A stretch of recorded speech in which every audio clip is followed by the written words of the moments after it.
चलो आओ। एग्जामिशन में बहुत सारे स्टूडेंट ने मुझे बोला sir services provided by government और टू गवर्नमेंट में ना बहुत कंजट है सर, बहुत कंफ्यूजन है कि कौन सा बाय में कौन सा टू में, किसमें आरसीएम है किसमें टैक्सेबिलिटी है, एक बार बता दो सर। बहुत प्यारे नोट्स बनाए मैंने, ध्यान दो sir. Services provided by government, आपसे एक ही रिक्वेस्ट है, लाइक करना, फ्रेंड्स को शेयर करना और ये नोट्स टेलीग्राम में मिल जाएंगे, ठीक है।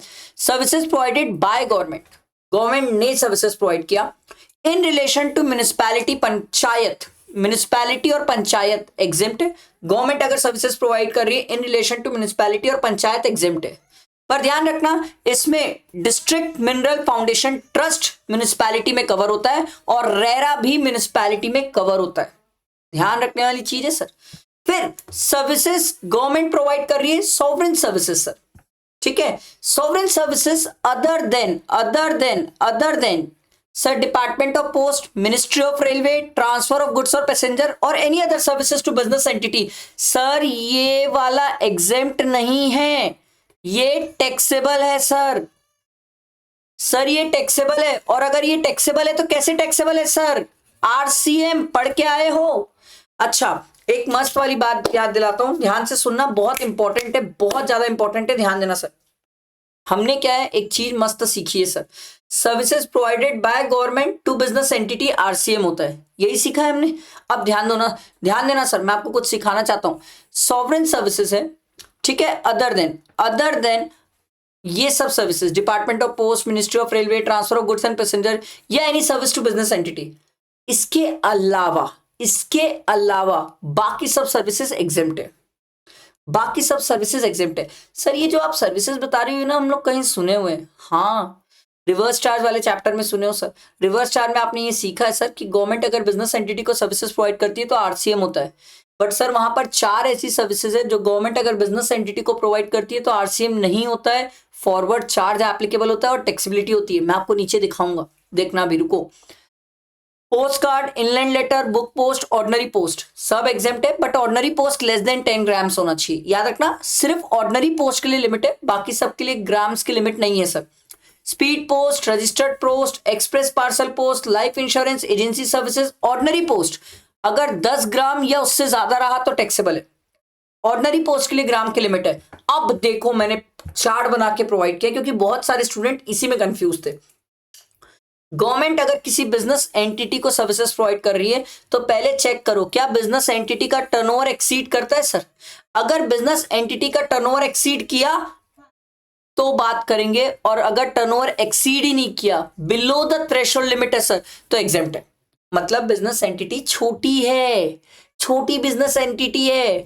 और अगर बिजनेस एंटिटी बड़ी है सर, अबव थ्रेशोल्ड लिमिट है, तो ये देखो सर 4 सर्विसेज प्रोवाइड कर रहे हैं तो फॉरवर्ड चार्ज है, देखो लिख के दिया हूं 4 services, renting of immovable property, department of post, transfer of goods and services, फिर वो याद है renting of services by way of presence, vessel और एयरक्राफ्ट के आसपास का एरिया, प्रिसेंस वाली सर्विसेज, ये 4 सर्विसेज फॉरवर्ड चार्ज में। अगर गवर्नमेंट किसी बिजनेस एंटिटी को ये 4 सर्विसेज दे रही है तो फॉरवर्ड चार्ज में, इन 4 के अलावा कोई सर्विसेज है तो चेक करो जो गवर्नमेंट बिजनेस एंटिटी को सर्विसेज प्रोवाइड कर रही है उसकी वैल्यू 5000 से एक्सीड करती है कि नहीं। 5000 से ज्यादा है तो टैक्सेबल है, 5000 या उससे कम है तो एग्जेम्प्ट है। बहुत काम का है सर ये, मतलब आराम से एकदम, देखो सिंपल बताता हूं। गवर्नमेंट अगर बिजनेस एंटिटी को सर्विसेज दे रही है ना तो एग्जाम में ऐसे चेक करना, 4 सर्विसेज फॉरवर्ड चार्ज, 4 सर्विसेज के अलावा है तो बिजनेस एंटिटी से पूछना भाई तेरा टर्नओवर बता दे। अगर वो बिजनेस एंटिटी बोली मैं तो छोटी हूं, मेरा टर्नओवर 2 लाख रुपए, बोले जा बे एग्जेम्प्ट है तू क्या दिमाग लगाएगी।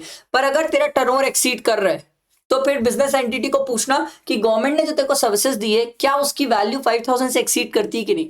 अगर 5000 से एक्सीड करती है तो बोलना बैठ भाई इसमें टैक्सेबिलिटी है, और अगर 5000 से कम है तो जा भाई एग्जेम्प्ट है, ठीक है। अच्छा, अब स्टूडेंट बोलेगा सर टैक्सेबिलिटी है तो कैसे, आरसीएम में सर, बिजनेस एंटिटी पे करेगी ना सर, समझ आई बात।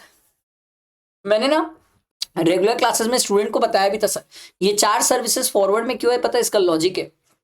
क्योंकि ये 4 सर्विसेज गवर्नमेंट भी प्रोवाइड करती है और प्राइवेट वाले भी प्रोवाइड करते हैं।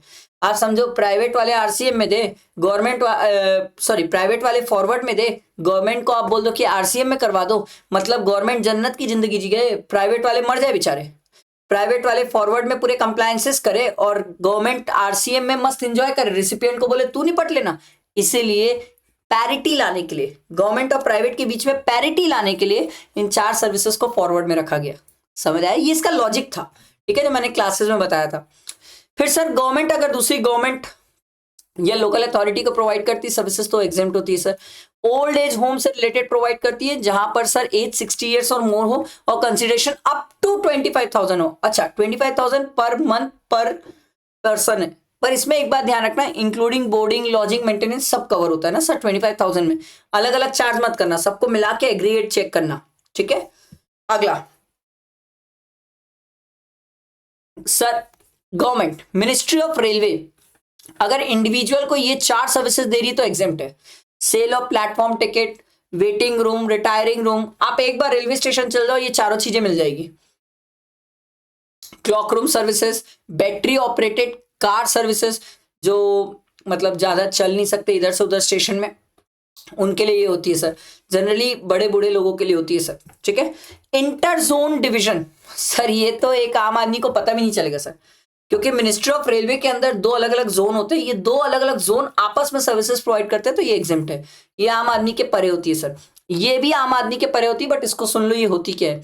एसपीवीज, स्पेशल पर्पस व्हीकल, ये अगर मिनिस्ट्री ऑफ रेलवे को सर्विसेज प्रोवाइड कर रहे हैं तो एग्जेम्प्ट है सर। एसपीवीज कौन है? एसपीवीज वो है सर जो इंडियन गवर्नमेंट के लिए सर इंफ्रास्ट्रक्चर, रेलवे का इंफ्रास्ट्रक्चर बना के देते हैं सर। तो रेलवे का इंफ्रास्ट्रक्चर बनाना, उसको मेंटेन करने की सर्विसेज मिनिस्ट्री ऑफ रेलवे को प्रोवाइड करते हैं, वो एग्जेम्प्ट है। अगला sir guaranteeing of loan by the government, sir अगर गवर्नमेंट कोई लोन की गारंटी देती है तो एग्जेम्प्ट है सर। गवर्नमेंट अगर आपको किसी लॉ में रजिस्टर करवाने बोल रही है sir, required under any law, GST, company law, कोई भी लॉ में आप रजिस्टर करवाओ sir, testing, calibration, safety check, certification सब एग्जेम्प्ट है, ठीक है। गवर्नमेंट आपको passport, visa, driving licence, birth certificate, death certificate exempt है सर। गवर्नमेंट हमें नेशनल परमिट भी प्रोवाइड करती है सर, एग्जेम्प्ट है सर। ये वाला थोड़ा सा ना कंफ्यूज होता है स्टूडेंट, समझना, ठीक है सर। आपने कोई गवर्नमेंट कॉन्ट्रैक्ट लिया, गवर्नमेंट कॉन्ट्रैक्ट को टाइम पे पूरा नहीं किया तो आप गवर्नमेंट को फाइन और लिक्विडेटेड डैमेजेस देते हो, आप गवर्नमेंट को पे करते हो तो एग्जेम्प्ट है सर। अगर फाइन और लिक्विडेटेड डैमेजेस गवर्नमेंट का किस्सा ना हो, प्राइवेट वाला किस्सा हो, तो उस केस में अगर कॉन्ट्रैक्ट में पहले से मेंशन्ड है तो सर उसे सप्लाई नहीं माना जाता, neither supply of goods neither supply of service, उस पे जीएसटी नहीं होता। पर सर अगर लिक्विडेटेड डैमेजेस के लिए प्राइवेट वाले अलग से कॉन्ट्रैक्ट बनाते हैं तो क्या टैक्सेबिलिटी आ जाती है? यस, टैक्सेबिलिटी आ जाती है सर। बड़े जबरदस्त पॉइंट है, मैंने सप्लाई चैप्टर और इसको भी कवर कर दिया सर, ठीक है। उसके बाद गवर्नमेंट ने right to use natural resources दिया है सर, किसको सर? सर इंडिविजुअल फार्मर होना चाहिए सर फॉर एग्रीकल्चर पर्पस, तो एग्जेम्प्ट है। बट अगर मान लो टाटा ग्रुप को दिया, अडानी ग्रुप को दिया तो टैक्सेबल है। अडानी इसलिए एग्जाम्पल है क्योंकि लाइमलाइट में चल रहा है ना सर, टैक्सेबल है सर। अब एक स्टूडेंट बोला टैक्सेबल है तो आरसीएम है कि फॉरवर्ड है? भाई साहब सामने अगर बिजनेस एंटिटी है तो आरसीएम है। अब तो मुझे देखना पड़ेगा ना सर, बिजनेस एंटिटी है तो आरसीएम है और बिजनेस एंटिटी ही नहीं है तो फिर फॉरवर्ड चार्ज है, वो तो मुझे सामने देखना पड़ेगा सर, ठीक है। रॉयल्टी टैक्सेबल, रॉयल्टी टैक्सेबल होता है सर।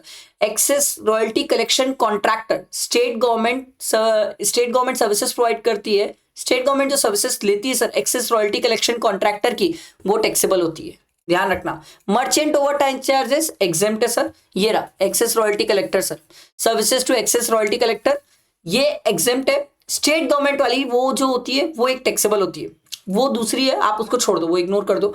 आप सिंपल इतना याद रखो sir, services to excess royalty collector exempt है, क्लियर। अब सबसे इंपॉर्टेंट जो होता है ना sir, services provided to government होता है। अरे बाप रे, ये तो सबसे इंपॉर्टेंट, यहीं से तो आते सबसे ज्यादा क्वेश्चन है, टू गवर्नमेंट। इसमें सबसे पहला pure service. Sir pure service होता क्या है? जहां पर कोई गुड्स आए ना बीच में, वो पूरा प्योर सर्विस, सिर्फ सर्विस प्रोवाइड कर रहे हैं in relation to municipality, panchayat, नगर निगम से रिलेटेड हो तो एग्जेम्प्ट है सर क्या हो सकता है? रोड साफ सफाई करना, पब्लिक प्लेसेस मेंटेन करना, architect services in relation to municipality, panchayat pure services है तो एग्जेम्प्ट है। यहां पर आप गवर्नमेंट को सर्विसेज दे रहे हो, यहां पर आप गवर्नमेंट को सर्विसेज दे रहे हो, ध्यान रखना, यहां पर आप गवर्नमेंट को सर्विसेज दे रहे हो। Sir statutory corporation not covered, statutory corporation को गवर्न नहीं बोला जाता है सर, स्टैट्यूटरी कॉर्पोरेशन को म्युनिसिपैलिटी और पंचायत नगर निगम में नहीं कवर किया जाता सर, तो वो एग्जेम्प्ट नहीं है, वो टैक्सेबल है, ध्यान रखना। अगला है कंपोजिट सप्लाई। सर जहां पर आप गवर्नमेंट को कोई सर्विसेज दे रहे हो जिसमें गुड्स भी इन्वॉल्व है, तो सरकार बोली याद रखना गुड्स की value 25% of the total value of the contract से ज्यादा नहीं होना चाहिए सर। 25% या उससे कम रहा तो चल जाएगा, एग्जेम्प्ट है, उससे ज्यादा हुआ तो टैक्सेबिलिटी आ जाएगी सर। इसके बाद water supply, public health, sanitation, conservancy, solid waste management, slum improvement and upgradation, ये सब सर्विसेज अगर आप गवर्नमेंट को दे रहे हो तो एग्जेम्प्ट है। सर्विसेज को in the form of grant, आप गवर्नमेंट को भीख दे रहे हो, ग्रांट डोनेशंस एग्जेम्प्ट है सर।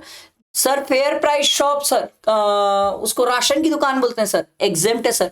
सर गवर्नमेंट को आप कोई इंश्योरेंस स्कीम बेच रहे हो जिसका 100% प्रीमियम कौन पे करना चाहिए? गवर्नमेंट 100% पे करेगी तो एग्जेम्प्ट है सर, ठीक है। या फिर सर गवर्नमेंट को कोई ट्रेनिंग प्रोग्राम में इन्वॉल्व कर रहे हो सर जिसका पैसा गवर्नमेंट पे करना चाहिए 75% और मोर, तभी एग्जेम्प्ट है, उससे कम पे किए तो टैक्सेबल है। एग्जाम में जनरली ना इसमें 60% आता है, ये इंश्योरेंस वाले में उन लोग 75% बोलते हैं।